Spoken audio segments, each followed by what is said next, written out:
नमस्कार दोस्तों, today knowledge YouTube channel पे आपका एक बार फिर से स्वागत है।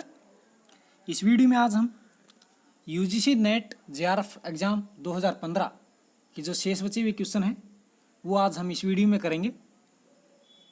लेकिन उससे पहले जो साथी हमारे इस चैनल से नए जुड़े हैं उनसे भी रिक्वेस्ट है कि प्लीज़ चैनल को सब्सक्राइब अवश्य कर लें और बेल आइकन को दबा लें ताकि जब भी हम कोई नया वीडियो अपलोड करें तो उसका आपको नोटिफिकेशन मिले। तो चलिए स्टार्ट करते हैं आज के क्वेश्चंस। आज का हमारा फर्स्ट क्वेश्चन है। फर्स्ट 25 क्वेश्चन हम पहले की वीडियो में कर चुके हैं। आज 26 से 50 के बीच क्वेश्चन करेंगे। तो आज हमारा फर्स्ट क्वेश्चन रहेगा, पर्यावरण, प्रतिबिंब और निर्णय लेने के बीच एक सशक्त संबंध होता है। यह कथन किससे संबंधित है?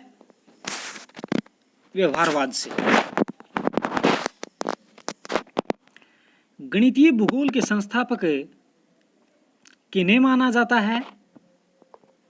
थेल्स और एनेक्जिमेंडर को। थेल्स और एनेक्जिमेंडर गणितीय भूगोल के संस्थापक रहे हैं।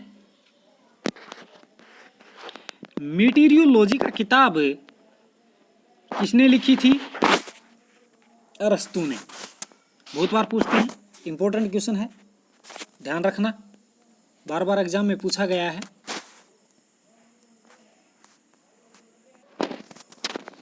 आधुनिक भौगोलिक विचारधारा की आधारशिला किसने रखी?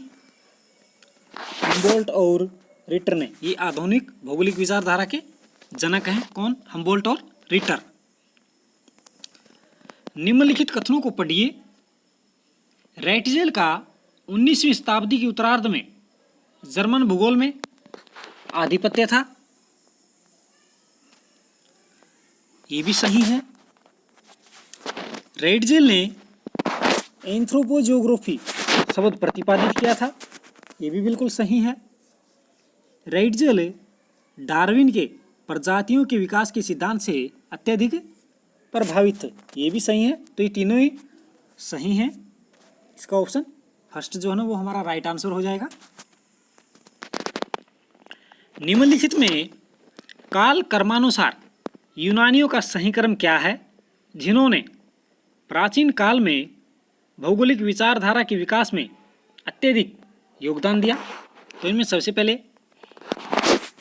एरिस्टोस्थेनीज हुए, फिर एनेक्जिमेंडर, फिर टालमी और उसके बाद अरस्तु।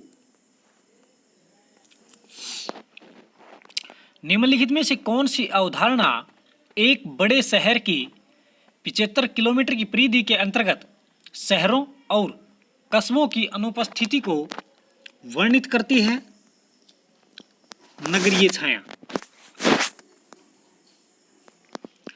जनसंख्या के फिजियोलॉजिकल घनत्व को निम्न में से कैसे परिभाषित किया जाता है? कुल जनसंख्या और कुल कृषि क्षेत्र के बीच अनुपात। –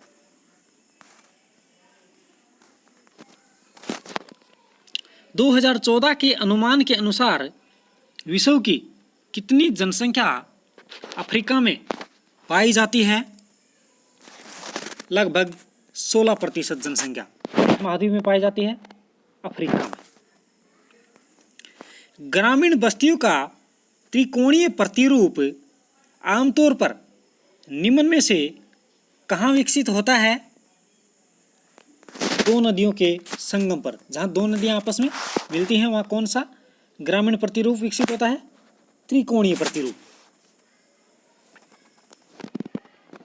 योजना आवंटनों के लिए किसी क्षेत्र में जनसंख्या की आवश्यकताओं के अनुमान के लिए निम्नलिखित में से किस तकनीक पर आप विचार करेंगे? जनसंख्या अनुमान। योजना आवंटन जब की जाती है तो वहाँ सिर्फ क्या किया जाता है कि जनसंख्या का अनुमान ही लगाया जाता है। क्षेत्र का संचयी प्रतिशत के मुकाबले जनसंख्या के संचयी प्रतिशत निम्नलिखित में से किसे प्रदर्शित करता है? लॉरेंज करव को। किसको प्रदर्शित करता है? क्षेत्र का संचयी प्रतिशत के मुकाबले जनसंख्या का संचयी प्रतिशत लॉरेंज करव को। वर्ष 2011 की जनगणना के अनुसार भारत में जनसंख्या का सबसे अधिक घनत्व निम्नलिखित में से किस राज्य में है? बिहार में। बिहार सबसे अधिक जनसंख्या घनत्व वाला राज्य है भारत में। लगभग 1102 व्यक्ति प्रति वर्ग किलोमीटर है।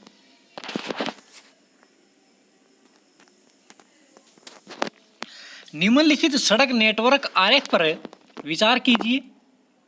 उपर्युक्त नेटवर्क के लिए सही कनेक्टिविटी मैट्रिक्स चुनिए। तो इसमें ये कौन सा हो जाएगा? प्रथम ऑप्शन जो है ना राइट आंसर हो जाएगा। दोस्तों इसको समझना थोड़ा अलग से होगा। नेक्स्ट क्वेश्चन करते हैं। भारत में निम्नलिखित औद्योगिक क्षेत्रों में से किसे रूर ऑफ इंडिया कहा जाता है? छोटा नागपुर औद्योगिक क्षेत्र। सूची 1 को सूची 2 के साथ सम्मिलित करें और नीचे दिए गए कूट से सही उत्तर चुनें। सूची 1 में उद्योग दिए गए हैं, सूची 2 में उनसे संबंधित गतिविधि या प्रौद्योगिकी दी गई है। कुटीर उद्योग गतिविधि जैसे कि ताला विनिर्माण, ये कुटीर उद्योग होता है, ताला विनिर्माण। लघु उद्योग में, कुटीर उद्योग में हो जाएगा आपका कसीदाकारी। लघु उद्योग में ताला विनिर्माण। बृहत में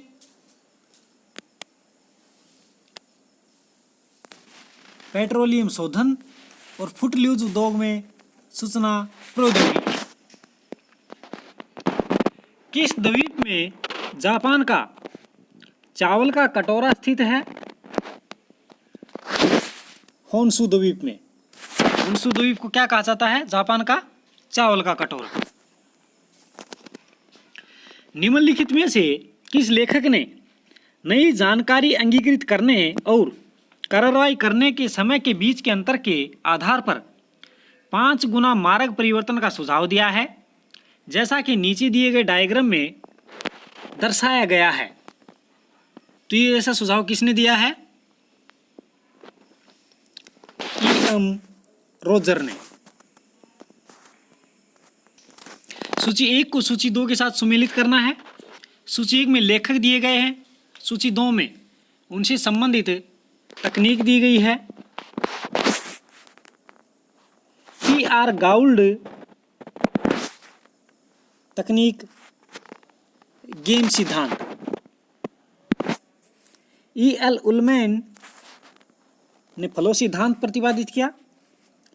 J.C. वीवर ने फसल संयोग विश्लेषण और डी रिकार्डो ने आर्थिक रेंट की अवधारणा।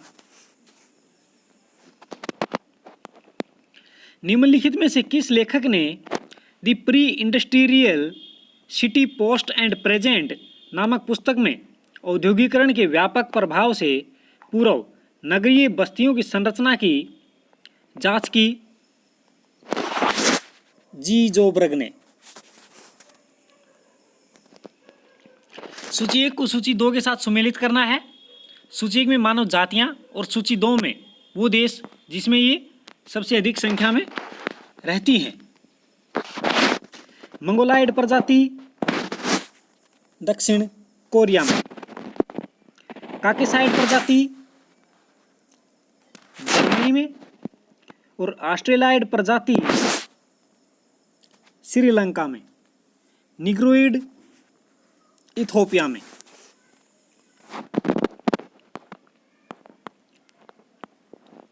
निम्नलिखित में से किस जलमार्ग का अधिक राजनीतिक आर्थिक महत्व है?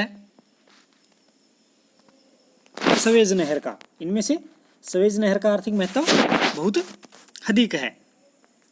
एच.जे. मैकिंडर लंदन विश्वविद्यालय में निम्नलिखित में से किस विषय के प्रोफेसर थे? भूगोल विषय के। पानी के जहाजों तथा तटवर्ती प्लेटफार्मों से होने वाले प्रदूषण पर भारत सरकार के निम्नलिखित किस अधिनियम के प्रावधान द्वारा नियंत्रण रखा जाता है? वाणिज्यिक पथ परिवहन अधिनियम 1958। और आज का हमारा अंतिम क्वेश्चन, निम्नलिखित में से कौन सही ढंग से सुमेलित नहीं है? रुआला जनजाति और मध्य ईरान ये सही सुमेलित नहीं है, जबकि बतवा जनजाति कांगो बेसिन में, इनुइट कनाडा के निवासी हैं और युकागिर साइबेरिया के निवासी हैं। तो दोस्तों ये थे आज के मोस्ट इंपॉर्टेंट क्वेश्चन। इसी आगे के क्वेश्चन जो 51 से 75 के बीच हैं वो थर्ड पार्ट में लेकर आऊँगा। तब तक के लिए धन्यवाद। यदि वीडियो अच्छा लगे तो लाइक और शेयर भी अवश्य करें।